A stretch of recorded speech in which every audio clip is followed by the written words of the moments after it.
राजधानी दिल्ली के सीलमपुर इलाके में एक ऐसा सनसनीखेज मर्डर हुआ है जिसको लेकर कई सवाल खड़े होने लगे हैं। इस वक्त हम सीलमपुर के जे ब्लॉक में हैं और ये दरअसल जो जगह है ये मर्डर स्पॉट है और यहाँ पर एक नाबालिग ने दूसरे नाबालिग की चाकुओं से गोदकर हत्या कर दी। और ये जो जगह है दरअसल ये एक बाइक रिपेयर शॉप की जगह है जहां पर बड़ी संख्या में बाइक रिपेयर होते थे और यहां पर जो लड़का जो मृतक है वो यहीं पर काम करता था। कल रात अचानक से 8 बजे के आसपास जो है जो दूसरा आरोपी नाबालिग जो है उसने चाकुओं से हत्या की एक विवाद के बाद और उसके बाद खुद यहां पर दिल्ली पुलिस की जो पोस्ट बनी है वहां पर जाकर खुद पेश हो गया और उसने वो हथियार वो चाकू सौंप दिया। और अब घटना के बाद बड़ी संख्या में दिल्ली पुलिस नजर आ रही है, लेकिन लोगों के अंदर दिल्ली पुलिस को लेकर भी बड़ी संख्या में नाराजगी है। मैं आपको दिखा दूं, चूंकि यहाँ पर ब्लड स्टेन्स है तो हम आपको क्लियरली वो जगह नहीं दिखा सकते, लेकिन यहाँ पर जो आप सफेद रेखाएं देख रहे हैं ये पुलिस ने मार्क की हुई है क्राइम सीन की तरह पर और यहाँ पर इस जगह को पूरी तरह से बैरिकेड किया गया है। और चूंकि ये इलाका बेहद संवेदनशील है ऐसे में यहाँ पर जगह जगह पुलिस की बैरिकेडिंग जो है वो फिलहाल नजर आ रही है। मैं आपको बता दूं कि जो मृतक है वो 15 साल का था और यहाँ पर ही एक बाइक रिपेयर शॉप में काम करता था। दूसरा जो हत्या का आरोपी है जिसने हत्या की वो मात्र 13 साल का था और दोनों के बीच क्या कहा सुनी हुई ये एक बड़ी हैरान करने वाली बात है। लेकिन इस बात से इनकार नहीं किया जा सकता है कि सीलमपुर के इस इलाके में इस तरह की जो छोटी मोटी वारदातें आपस में झगड़े चाकूबाजी और ब्लेड चलाने की घटनाएं जो कि चोरी की घटनाएं कई बार सामने आती रही हैं। लेकिन आप देखें तो इस घटना के बाद इस पूरे इलाके में जो है अगर आप देखें तो ये पूरा इलाका बंद पड़ा हुआ है और तमाम स्थानीय लोग आपको इस वक्त जो है वो सड़कों पर नजर आ रहे होंगे और लोगों में बेहद नाराजगी है कि किस तरीके से इस तरह की घटनाक्रम को अंजाम दिया गया। और तमाम लोग आप देखिए यहाँ पर बड़ी संख्या में मौजूद हैं। यहाँ पर ये मंदिर भी बना हुआ है, यहाँ पर इस मंदिर के बाहर भी तमाम लोग मौजूद हैं, स्थानीय लोग हैं, हम उनसे बात कर लेते हैं जो यहाँ पर मौजूद है। क्या नाम है आपका? चेतन। चेतन, ये बताइए जो घटना हुई है क्या इस तरह का डर आप लोग को था कि इस तरह की चीजें हो सकती है? अरे यहाँ होती रहती है, यहाँ सामने चौकी बराबर मार दिया। तो पुलिस कोई अभी तक कुछ ना करती भाई पीआई पुलिस, और जो जाओगे तो तुम्ही को मारेगी, तुम्हारे मरेगा तो ये जो मारने वाला लड़का क्या बाहर से आया था कहीं से? यहीं का ये तो इतनी हिम्मत है कि इस तरह से पुलिस आए दिन होते रहे, छोटे छोटे मार देते हैं, उनको कुछ होते रहे, 3 मार छुटे आते हैं। किस तरह आप लोग के मन में तो काफी डर रहता होगा, इस तरह का माहौल है? अरे मेरे भैया डर नहीं, जो अगर इसी तरीके से माहौल रहा था एक दिन आप भी इसी तरह इसको माइक को लेकर नहीं आ सकते हो, यहाँ वो माहौल बन जाएगा। यहाँ एक दिन यही माहौल रहा ना तो आप भी माइक लेके आपकी भी हिम्मत नहीं पड़ेगी घुसने की यहाँ पर। तो पुलिस कोई एक्शन नहीं लेती? पुलिस तो है ही नहीं यहाँ। पुलिस कहाँ? प्रशासन ने चोरी पर रखे मेरे भाई, प्रशासन है ही कहाँ यहाँ? दिल्ली का प्रशासन खत्म हो गया है। यहाँ पर एक मंदिर है, मैं इस मंदिर का पुजारी हूँ, ये यहाँ पर मेरे हिंदू हैं। जब मंदिर में हिंदू ही नहीं रहेगा, आएगा ही नहीं, हिंदू ही मारा जाएगा तो इस मंदिर का क्या होगा? मैं सनातन धर्म की कैसे रक्षा करूँ? हम लोग सनातन धर्म का झंडा उठाए फिर रहे हैं और हम सनातन धर्म की रक्षा करेंगे। सनातन धर्म की रक्षा कैसे करेंगे बताइए? यहाँ पर हर 3 महीने में मर्डर हो रहा, सनातन धर्म की रक्षा कैसे होगी? हिंदू चला जाएगा तो इस मंदिर को कौन कैसे इसमें पूजा करने वाले आएंगे? कौन आएगा इसमें?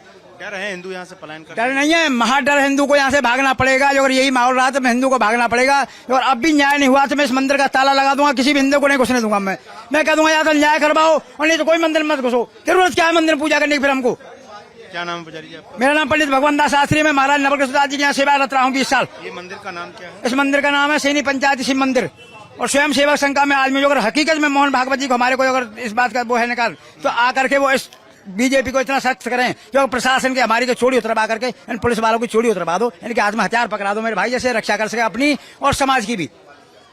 जाति से मतलब नहीं है, कोई भी बदमाश न जात, बदमाश की जाति है न कोई धर्म है, न उसका कोई माँ है, न कोई उसका बाप है। बदमाश का खात्मा होना चाहिए 100% देश में से।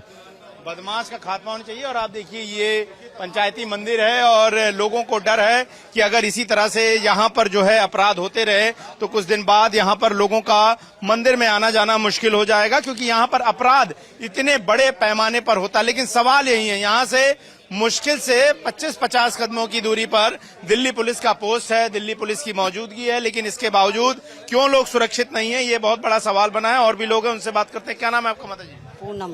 पूनम जी बताइए किस तरह का माहौल है यहाँ पर? क्या लोगों के लिए यहाँ पे कोई पुलिस की हमारे को सेफ्टी नहीं मिलती, कुछ नहीं मिलती यहाँ पे। और ये पुलिस वालों ने लाठी चार्ज किया रात को, ये मेरे चोट जो लगी है ये पुलिस वालों ने लाठी चार्ज किया है। आप लोग प्रदर्शन के लिए मांग? हम कह रहे थे भाई हमारे को वो लड़का दिखाओ, वो दिखा नहीं रहे, वो चुपचाप ले गए उसको यहाँ से, तो इसलिए पुलिस वालों ने लाठी चार्ज किया है रात को हमारे ऊपर।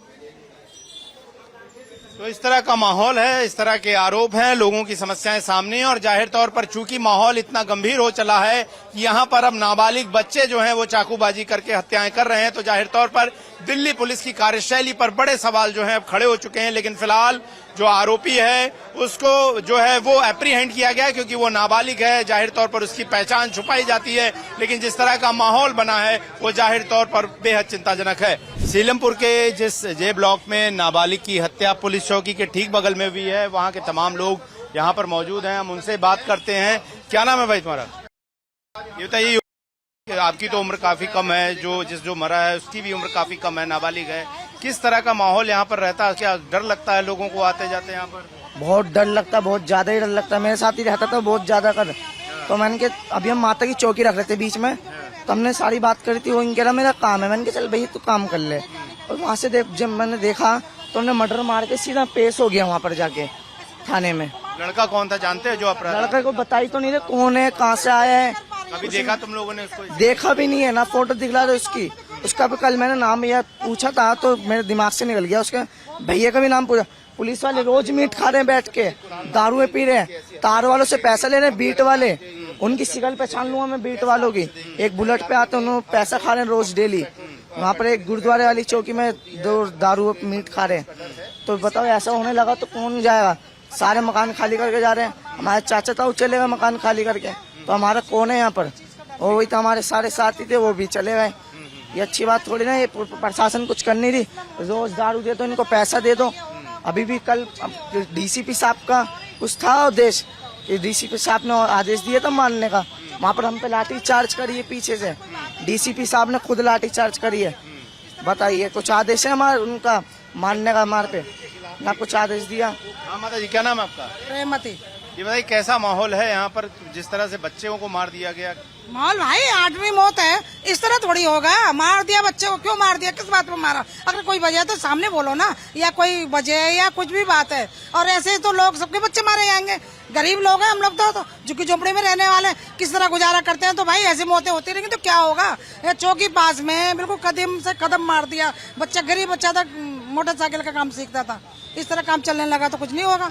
फिर तो दुनिया को ही मार देगी। क्या डर है लोगों के? बहुत डर है भाई, हम लोग को तो बहुत डर है। इस तरह बहुत डर है। जाते आते बच्चे कोई भी करते तो ऐसे मारने लगे तो हो गया काम। हाँ, ये कोई बात ही नहीं है। ये तो चौकी पे भी सोचनी चाहिए कि भाई कि ऐसे काम हो रहा है, अपने पैरे लगाने चाहिए, अपना ही काम करना चाहिए। नहीं, कुछ पता नहीं है क्या हो रहा है।